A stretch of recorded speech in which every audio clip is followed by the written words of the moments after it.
Hello and welcome back to Israel with Aline. Did you know that for centuries Jerusalem was a pagan city? That there were many worship statues throughout the city, pagan temples, that worshiping God was forbidden. Jews and Christians couldn't even enter the city. Today we are going to talk about one of the most terrible and forgotten chapters in the history of Jerusalem and all of Israel. And I also invite you all to watch the video until the end, as today we will announce the giveaway for the 2.5 million subscribers here on the channel. So good luck to everyone, and now, if you are ready, let's get started.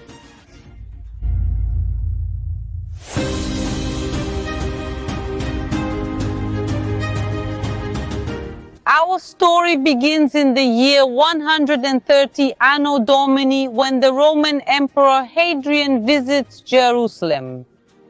And the local population is very happy because they believe he came to rebuild Jerusalem, because the city had been in ruins for decades. In the year 66, after Christ, began the great Jewish rebellion against the Romans, which ends with the defeat of the people of Israel. Most of the cities in the region are destroyed, but mainly Jerusalem is devastated almost to the last stone. And the Temple of Jerusalem was destroyed in the year 70 after Christ. When Hadrian arrives, the region was a Roman province called the Judea province. And that's why only the Romans had the authority and also the financial means to rebuild Jerusalem. However, it didn't take long for the local population to realize that Hadrian didn't come to rebuild Jerusalem, but he came to bury the city and build a large pagan Roman city in its place. And it is precisely in this pagan city that we are walking now. Hadrian wanted the city to be unrecognizable, and that's why he decided to change it from the foundations. Starting with urban planning, he built here a large cardo, an avenue that crossed the city from end to end with columns on both sides. This type of avenue was very common in large Roman cities. There were avenues like these in Rome, Pompeii, Ephesus, Baalbek, and so many others.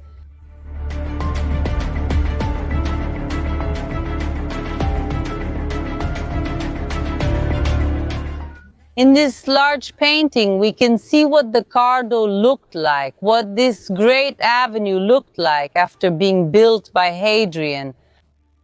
We see that there was a lot of commerce on the sides. And you can also see in the painting the columns on both sides, as we can see the originals also here on our side. There are columns up to this wall. There was a wooden infrastructure here and tiles on them. That is, this area was a large covered walkway where people would be protected from the summer sun and also from the rain in winter. And here, the central area was where the animals and wagons passed. Now the question is, could you buy live animals here? Could you buy jewelry, fabrics, spices, food, ceramics, glass? Scribes worked here. There were also even evidence of exchange houses. So everything a person in Roman times could imagine buying was here on this avenue. And the idea was precisely that a person would walk here and simply feel like they were in another Roman city, no longer feeling like they were walking in Jerusalem. But if that was the only thing Hadrian did, maybe it wouldn't have been so terrible. If his idea was simply to physically modify Jerusalem. But that was just the beginning, because Hadrian's goal is not to transform Jerusalem into a Roman city, but to transform Jerusalem into a pagan Roman city. He introduces paganism into the city, and that's exactly what we're going to see now.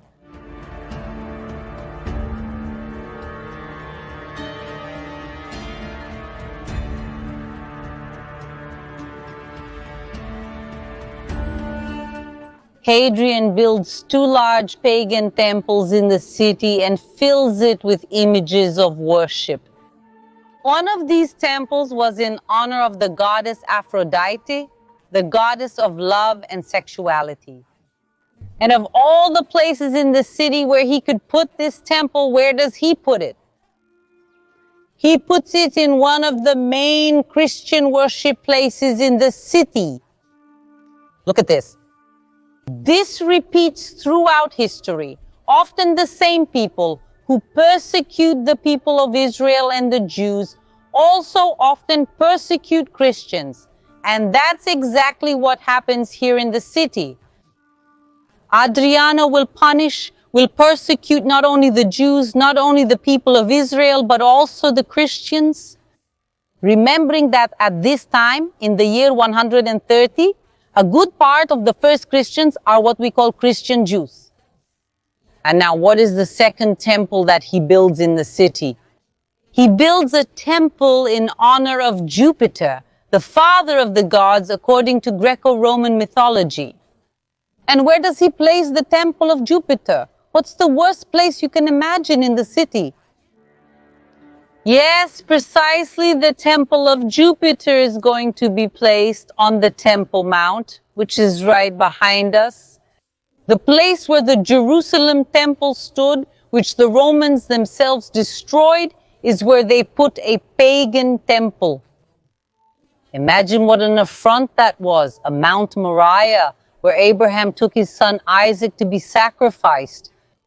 One of the most important places in the world, according to the Bible. So on top of it was a pagan temple. And now I want to take you to show archaeological evidence of this temple. Come with me.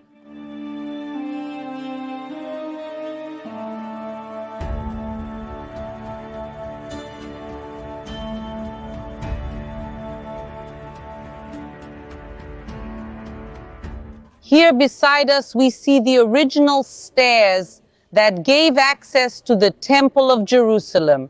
But in the year 130, they no longer led to the Temple of God. Instead, anyone who climbed these stairs and entered through that gate saw the Temple of Jupiter.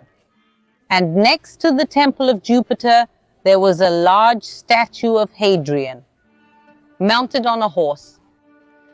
We have to remember that at this time, the Roman emperors considered themselves as a divine incarnation. They really believed themselves to be gods and therefore even demanded sacrifices to them as if they were gods.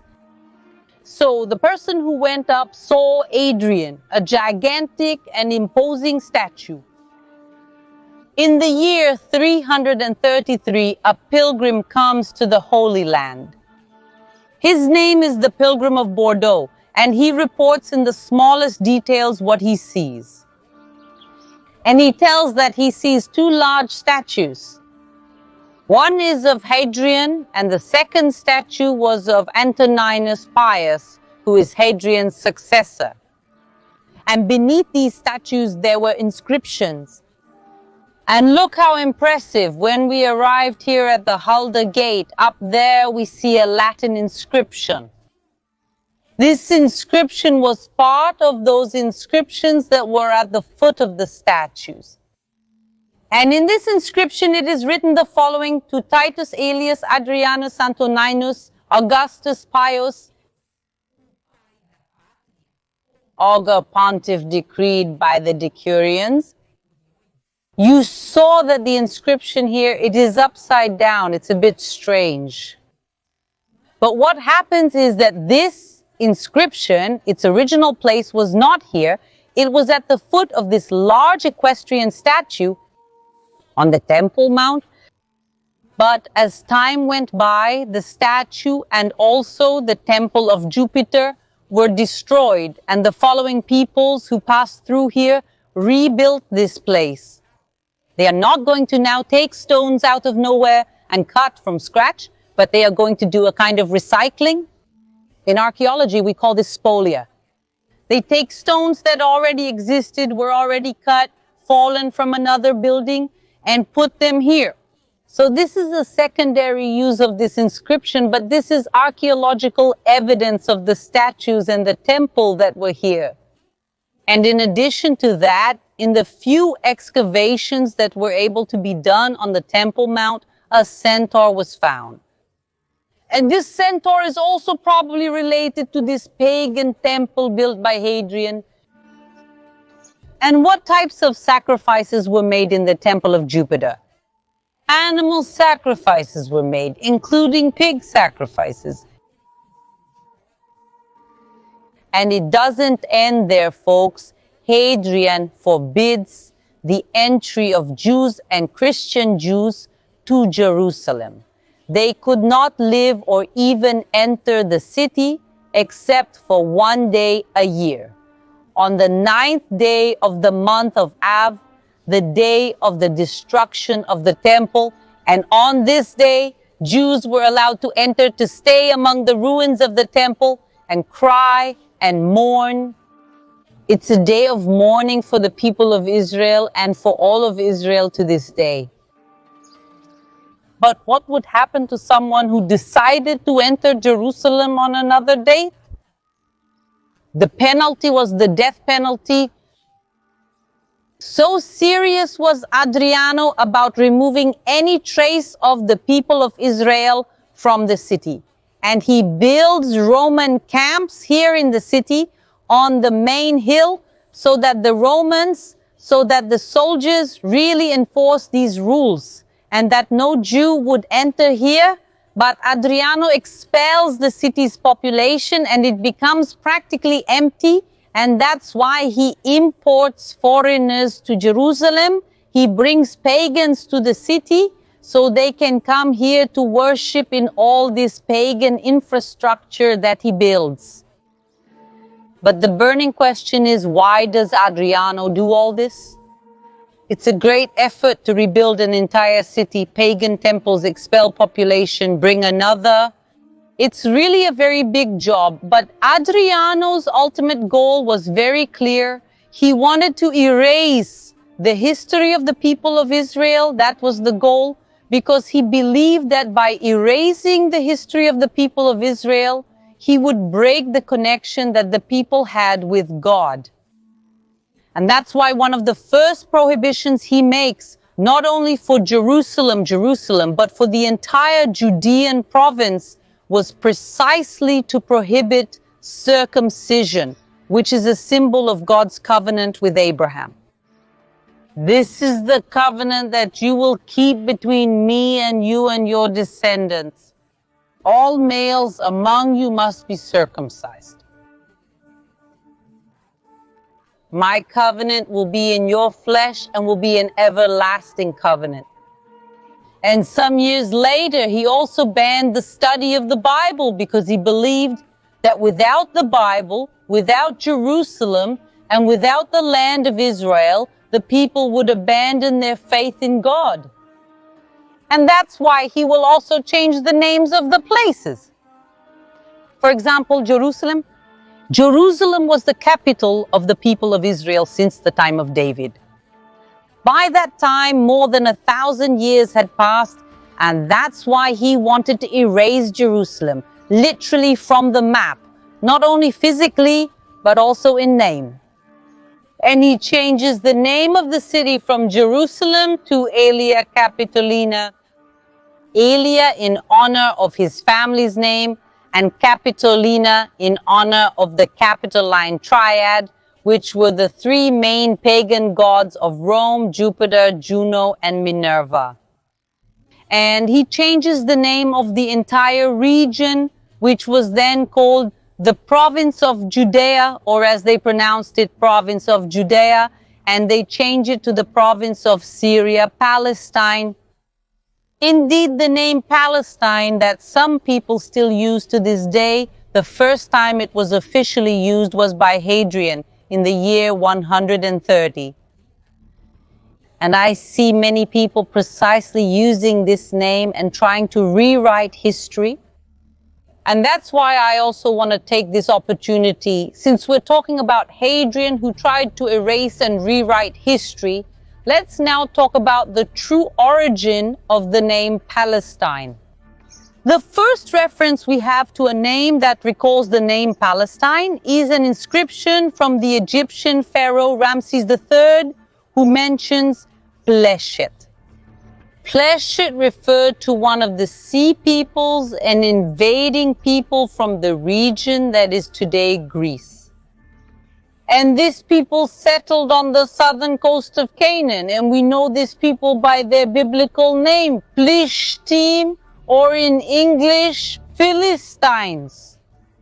The first time the word Palestine appears in a historical record is in the 5th century before Christ, by the Greek historian Herodotus, and that's why we know that the word Palestine is a Greek corruption of the original word of the people, which was Pleshet or Plishtim.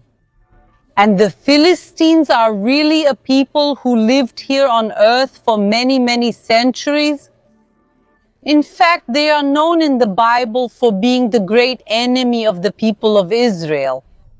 We remember so many epic battles like David fighting against the giant Goliath, who was a Philistine, Samson with Delilah, who was a Philistine, and so many other stories. But after many centuries, the Philistines are finally defeated. Not by the people of Israel, but by the Babylonians. The Babylonians are going to conquer this entire region, Israel, Judea, and also the Philistine territories. And then, in the year 604 before Christ, the Philistines stage a major revolt against the Babylonians, which ends with a crushing victory for the Babylonians. Nebuchadnezzar destroys their main cities and he takes and exiles the people. The same Nebuchadnezzar who will later exile the people of Israel. So the Philistines and the people of Israel are sent to Babylon. The difference is that the Philistines never return. And so the Philistine people disappear from the pages of history. Yes, we are talking around the year 600 before Christ. We are talking more than 700 years before Hadrian arrived in Jerusalem. And see how interesting and provocative. When Hadrian wants to change the name Judea, because after all, what name is more Jewish than the province of Judea? And that's why he needs to put another name. And he chooses precisely the name Syria-Palestine. Syria, because the region north of Israel has been called Syria since that time, but he puts Palestine precisely to name it after Israel's great enemy. That is, he wants to destroy Israel in every way possible. If the Philistines couldn't destroy the force with war, now Hadrian is trying to do it in a different way, trying to erase history and remember the Philistines and not the people of Israel.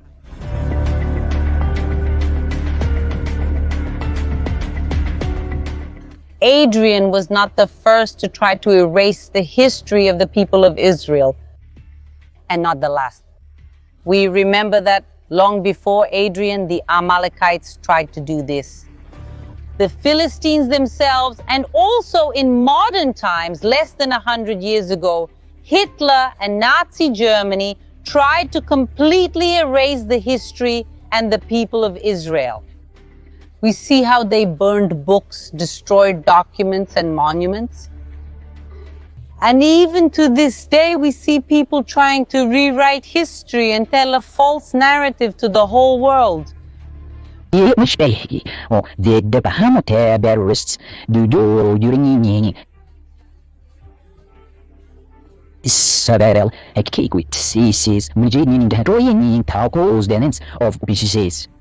And also the Hezbollah terrorists bombed a series of archaeological sites on the border with Lebanon. Sites that tell the history of Judaism, Christianity, the people of Israel, places where Jesus passed through. And we also saw how Iran, not once but twice, launched missiles against Israel, directed towards Jerusalem, directed towards all this that you are seeing, literally trying to erase history and archaeology. There was one more thing to do today. Find out if Hadrian's plan worked or not. After all the money, effort, and time he invested, did he manage to erase the history of the people of Israel and paganize the land? The answer is no. The history of the people of Israel continues to be written to this day. The Romans managed to kill a good part of the people, destroy the cities, and exile the people. However, the people never lost their faith and their connection with God. And for 1900 years, the people prayed to return to their land. This actually happened in 1948 with the declaration of the State of Israel. The people returned to their land, and we are here to tell our own story. While Hadriano is in his tomb, no matter how beautiful and colossal it may be, he has become just another page in the history books. While the history of the people of Israel continues to be written and told to this day, a story with many ups and downs, but a story of faith and love for God,